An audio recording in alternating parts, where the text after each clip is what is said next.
안녕하세요. 월세에듀 김양수입니다. 이번 시간은 지난번 시간에 이어서 증여세, 절세 팁에 대해서 알아보는 시간, 그 두 번째 시간 가질 예정인데요. 지난번 말씀드렸던 것처럼 오늘은 꼬마 빌딩에 관한 얘기를 좀 드려보려고 해요.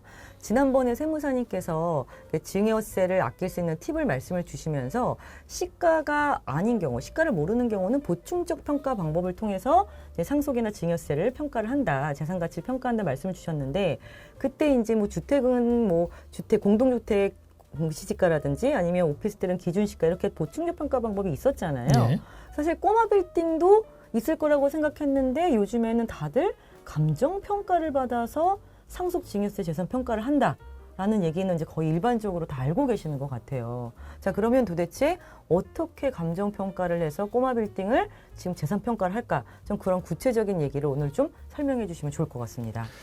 왜 꼬마 빌딩에 대한 감정평가 사업이 시작됐는지 그 이유부터, 네네. 근본적인 이유부터 잠깐 설명을 드리고 싶은데요.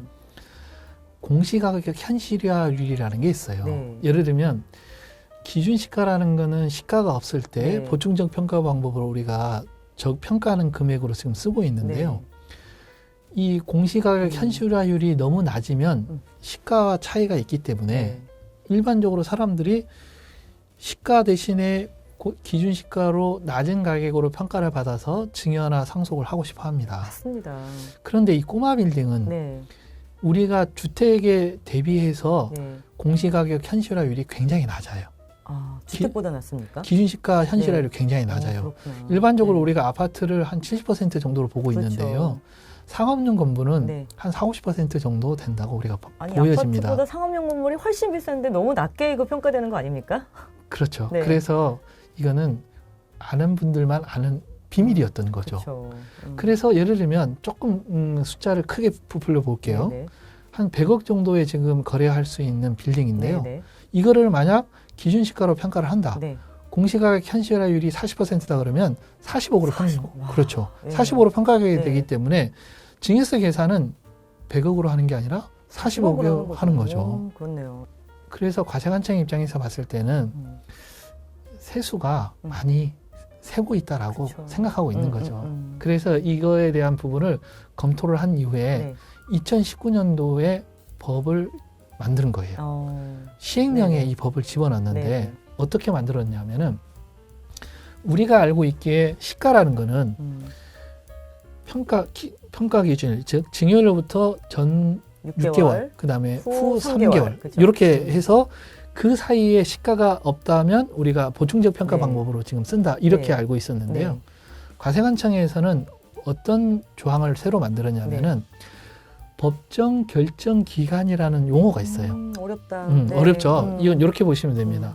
상속세나 증여세는 신고하면 끝난다고 생각하는데 네. 그렇지 않아요. 네. 이거는 과세관청에서 그거를 결정해야 끝납니다. 소위 말해서 네. 결제 기간이라는 게 있는 거예요. 그렇네요. 예, 그래서 증여세 결제 기간은 6개월. 네. 그러니까 신고가 끝나서 6개월. 네. 그 다음에 상속세는 신고가 끝나서 9개월. 9개월. 이걸 우리가 법정 결정 기간이다라는 표현을 씁니다. 네네. 이때까지는 마음을 놓을 수가 없겠는데요. 그렇죠. 그렇죠. 그 기간에 뭐를 하는 거냐. 네. 기준시가로 신고를 했는데 네. 이게 시세 반영률이 네. 너무 낮은 거예요. 그래서 2019년도에 법을 만들면서 시가를 인위적으로 만들 수 있는 법조항을 만드는데 그게 뭐냐면은 감정평가를 해서 시가를 만들겠다는 거예요. 그렇죠. 그래서 이게 논란이 굉장히 많죠. 그랬던 것 같아요. 지금 납세자들 입장에서는 너무 억울한 거죠. 왜냐하면 기존의 법에 따라서 신고를 했는데 과세관청에서 그 이후에 시가를 인위적으로 만들어서 감정평가에 따라서 재평가를 한다. 그러면 말하자면 아까 현실화율이 50%가 네, 안 됐다 치면은 네. 현실화율에 거의 근접하게 감정평가를 받게 되면은 네. 세부담이 2배 이상 늘어나 버리는 그렇죠. 거죠. 그래서 옛날 항상 어르신들이 그랬어요. 증여를 할 거면 좀 일찍 해라. 어차피 시간이 지나면 지날수록 더 안 좋아진다 조건 이런 얘기도 하셨는데 이것도 그 사례인 것 같긴 한데 솔직히 아까 세무사님 사실 아파트는요 거의 다 유사매매 사례가 있다 보니까 시가 대비 반영률이 거의 이제 70~80%가 넘었어요. 그렇죠. 거의. 그런데 꼬마 빌딩 같은 경우는 그럼 상대적으로 수혜를 보고 계셨던 거네. 그렇죠. 그죠? 그래서 이게 기준시가 현실화율이 너무 낮다 보니 네. 그래서 그 두 가지 부동산을 콕 집었어요. 그게 하나는 비거주용이라고 해서 우리 표현대로 이해하면 꼬마 빌딩. 네. 그다음에 나대지. 아, 예, 요 두 가지가 요주의 대상인 거죠. 그렇구나. 제가 그걸 여쭤보려고 했어요. 아까 이제 그러면 시가 대비 보충적 평가 방법을 할 때 가장 좀 낮게 좀 저렴하게 증여할 수 있는 게 뭘까요? 여쭤보려고 했는데 딱 답을 주셨네요. 나대지하고 꼬마 빌딩이에요. 그죠? 그런데 최근에는 또 색다른 이슈가 발생을 했는데요. 주거용 건물에 대해서도 감정평가를 받은 사례가 실제로 존재합니다. 주거용 건물을요? 예. 주택 같은 경우 아닙니까 혹시? 그렇죠. 그렇죠. 그러다 보니까 이제는 현실화율이 굉장히 낮은 기준시가로 신고를 했을 경우에는 네. 과세관청에서 감정평가를 할 이제 욕구를 지금 갖고 있는 것 같습니다. 그래서 일정 금액 이상이 되는 네. 부동산을 사전 증여하거나 네. 또는 상속을 받는 경우라면은 네. 전문가하고 꼭 상담을 해서 네. 이게 기준시가로 신고를 해야 되는 게 네. 맞는지 네. 아니면 감정가액으로 차라리 신고를 하는 게 맞는지 이거에 대한 거를 그렇죠. 사전 협의를 갖는 게 좋을 것 같습니다. 다들 궁금해하실걸요? 그 일정 금액이 얼마인지? 그거는 아무도 모릅니다. 그렇죠. 근데 예를 들면 그런 거 있잖아. 너무 적은 금액이 아닌 거잖아요. 지금 저희 세무사님 말씀해 주신 거 못해도 뭐 10억이나 20억 정도는 넘어야 사실 이런 걸 좀 고민해 보는 게 낫지 않을까. 그 유도질문을 하셔도 제가 금액이 얼마다라고 말씀드리긴 좀 어렵습니다. 너무 케이스가 많으니까요. 네. 그죠? 자, 그러면 도대체 감정평가를 어떤 방법으로 하는 건가요? 감정평가는 네. 실제 우리가 기준시가로 신고를 했잖아요. 네. 그다음에 아까 말씀드린 법정 결정 기간 안에 네. 과세관청에서 네. 감정평가를 받겠다. 그렇게 되면은 음. 일반적으로 기준시가가 10억 이상이 되면은 감정평가법인에 두 군데를 선정해서 10억이 넘으면 그렇죠. 두 군데. 두 군데를 네. 선정해서 평균값을 하거든요. 네. 그러면은 국세청에서도 두 군데를 선정할 것이고 네. 그다음 납세자도 두 군데를 선정해야 네. 됩니다. 네. 왜냐하면 국세청에서는 좀 더 많이 받으려고 그렇죠. 하고. 그래서 납세자는 그치. 좀 낮게 받고 그렇죠. 싶은 요구가 있잖아요. 그렇죠. 그래서 요게 균등하게 하기 위해서 공평하게 하기 네. 위해서 국세청 두 군데, 납세자 두 군데, 그럼 합의 네 군데의 네. 평균값을 이제 쓰게끔 이렇게 법으로 정해져 있습니다. 네 군데의 평균값. 예. 합리적이네요, 그래도. 네, 네. 그래서 요거는 미리 낮은 가격으로 감정평가를 받아서 신고할 것인지 그렇죠. 혹시나 뭐 이게 기준시가로 한 게 과세관청에서 문제를 삼지 않아서 그냥 넘어갈 수 있는 건지 아마 납세자 입장에서는 굉장히 큰 고민이 될 거라고 판단이 됩니다. 벌써 말씀을 주시긴 했네요. 10억 이상이 넘으면 해야 되잖아요, 지금 일단. 글쎄요. 그죠? 자, 그러면 지금 이제 어느 정도 상업용 건물을 가지고 계신 분들 또 기준시가나 공시지가가 낮은 뭐 단독주택까지도 감정평가를 지금 이런 식으로 하는 사례가 늘어나고 있는 거잖아요. 매년 예산이 더 늘어나고 있다고 네네. 우리가 보고 있거든요. 네네네. 그렇기 때문에 매년 감정평가에 대한 이 부분이 늘어날 거예요. 그래서 지금 불복 절차들이 지금 진행이 되고 있는데 아이고, 네. 조세 심판원까지는 납세자들이 다 지금 패소한 상태입니다. 그렇구나. 희망이 없네. 그죠? 그건 모르죠. 이제 네. 소송 그 다음 소송 단계에는 이제 네. 행정소송이 이제 진행이 되면은 또 어떻게 그쵸. 결론이 날지는 지켜봐야 되겠죠. 근데 일반 납세자 입장에서는요, 불복 소송을 하는 것 자체가 굉장히 큰 부담이에요. 근데 그 이후에 행정 소송까지는 굉장히 좀 힘든 문제다 보니까 웬만하면 납세자가 부담할 수 있는 그 수준으로 증여세가 결정이 되고 납부하는 게 제일 좋은 사실 케이스잖아요. 너무 고생하지 않게. 자, 그러면 이제 감정평가까지 받았어요. 이렇게 받은 물건을 직접 이제 증여세를 납부할 수 이제 있는 상황이 됐단 말이죠. 자, 어떤 식으로 이제 증여세를 납부하면 될까요? 이게 꼬마 빌딩 얘기가 나왔으니 말씀인데요. 이제 이 정도 규모가 되면 네. 일반적으로 납부 금액이 네. 꽤 큽니다. 매덕이죠. 그렇죠. 혹자는 빌딩을 증여받았다고 기쁘다고 얘기하는데요. 네, 네. 제가 쓸데없는 걱정인데요. 네. 납세자들은 네. 내야 될 증여세에 대한 부담으로 이루 말할 수 없이 고통스럽습니다. 고통 받아보고 싶습니다. 네, 한번 나는 걸로 고통을 한번. 네. 그래서 가장 쉬운 이해는 우리가 분납이라고 해가지고 네. 두 달 네. 간에 걸쳐서 절반 이렇게 내는 게 가장 쉬운 방법이고요. 그거 말고 좀 더 장기간이 필요할 거예요. 네네네네. 그래서 그때는 우리가 연부연납 제도라는 걸 우리가 활용을 하는데요. 네네. 일반적으로 신고 기간 내에 6분의 1만큼을 먼저 네네. 내고 네. 나머지 5년에 나눠 가지고 이렇게 5차례에 걸쳐서 나눠서 낼 수 있는 방법이 있습니다. 그럼 연부연납은 최대 기한이 5년까지만 연부연납을 인정해 주는 거예요? 일반적으로는 그렇습니다. 뭐 그런데 이것 말고 가압 승계와 관련된 경우는 네. 좀 더 연장되는 경우가 있지만 그 일반적인 증여와 관련된 연부연납 네. 제도는 이제 5년 정도가 우리가 최장이다 맥스예요. 이렇게 그죠? 보시면 됩니다. 그럼 이것도 어떻게 보면은 이제 카드 할부처럼 할부를 좀 해주는 건데 공짜가 어디겠습니까? 반드시 이자를 받겠죠. 나라도 당연히 그죠? 이자는 있죠. 몇 프로일까요, 연부연납? 근데 이자는 생각보다 네. 높지는 않습니다.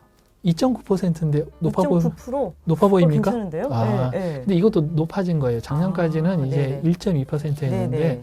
최근에 금리가 인상이 되면서 네. 그 영향을 받은 걸로 판단이 됩니다. 일반 담보대출에 비하면은 사실은 그렇게 부담스럽지 않은 금리처럼 느껴져요. 근데 좋은 말씀이신데요. 이 담보 대출 말씀하셔가지고 연부연납을 그냥 아무런 조건 없이 해주진 않고요. 담보를 제공해야 됩니다. 그렇네요. 네. 근데 이게 국세청에 연부연납을 받기 위해서 담보를 제공하게 되면은 네.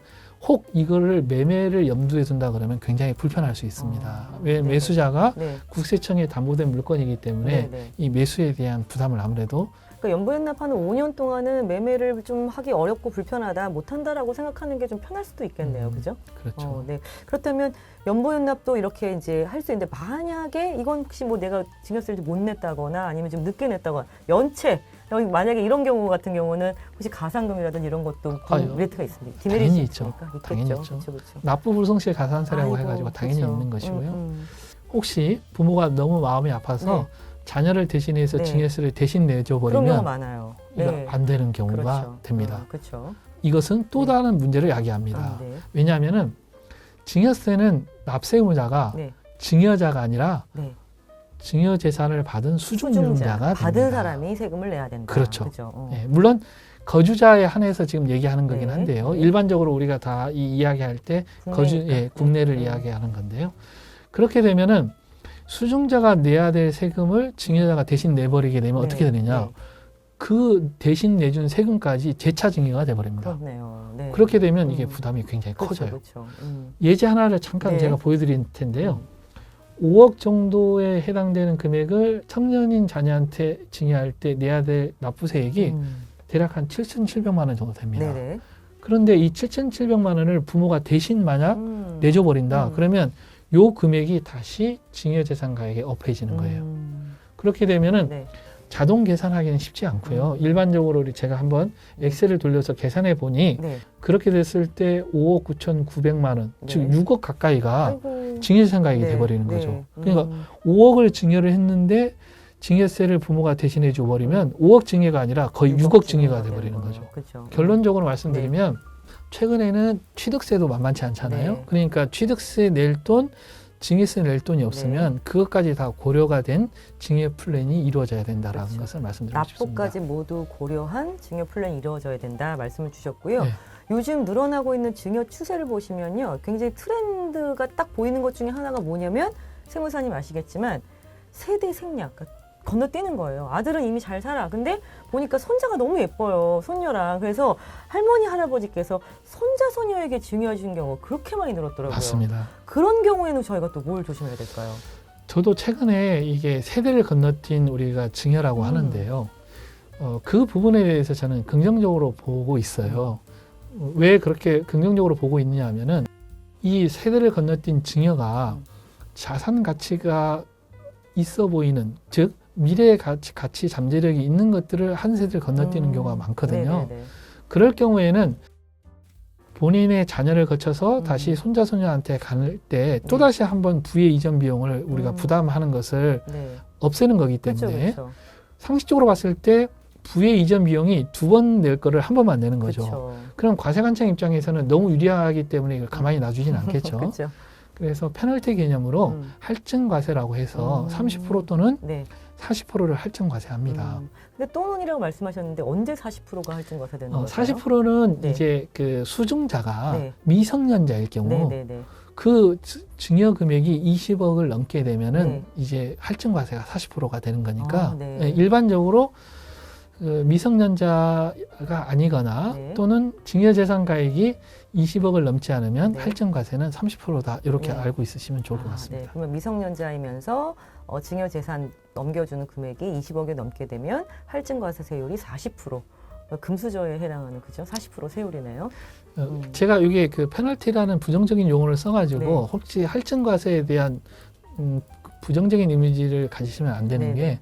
그만큼 미래가치 잠재력이 있기 그렇죠. 때문에 한세를 건너뛰는 거라서 네, 좀 더 긍정적으로 검토하시는 거에 대해서는 저도 맞는 것 같아요. 좋아 보입니다. 오히려 주변에서도요, 이 할증과세 세율이 비싸다는 걸 알지만 아까 말씀하셨던 것처럼 2번 증여나 상속세를 내는 것보다는 차라리 이렇게 한번 내주고 빨리 더 부의 이전을 앞당겨서 하는 게 낫겠다라고 판단하시는 분들이 굉장히 많이 생기셨어요. 그래서 우리나라도 보니까 증여가 늘어났다고 해서 딱 보잖아요. 그럼 그 아래 그래프를 보면 거의 할증과세. 그때 손자 손녀에게 한 과세 증여가 굉장히 많이 늘어났더라고요. 그래서 이런 것들을 미리 이렇게 잘 알아서 이렇게 벌써 증여 플랜을 세우시는 분들이 굉장히 많이 생기신 것 같습니다. 자, 저희 지금 이런 얘기 많이 나눠봤는데요. 저희가 지금 나누지 못했던 얘기 중에 증여를 준비하시는 분이라면 이런 것들은 꼭 한번 고려해서 미리 준비하세요 라고 주실 만한 또 팁이 좀 있을까요, 세무사님? 이게 가족 간의 특별한 거래들이 좀 있습니다. 그렇죠. 사실은 특수거래. 이게 형식은 뭐 양도를 취하지만 그렇죠. 실질은 그 안에 양도와 증여가 접목되어 있거나 섞여 있죠. 또는 네. 혹시 들어보셨는지 모르겠지만 채무를 안고 넘기는 부담부 증여라는 것도 일반적이죠. 있습니다. 맞습니다. 예. 네. 또는 뭐 자녀들한테 금전 무상 대여도 네. 있고 아니면 네. 부모님이 갖고 계신 부동산을 무상으로 사용한다거나 맞아요, 등등 맞아요. 네. 등 가족 간의 특별한 거래들이 네, 있습니다. 네, 향후에 시간이 될 때마다 네, 네.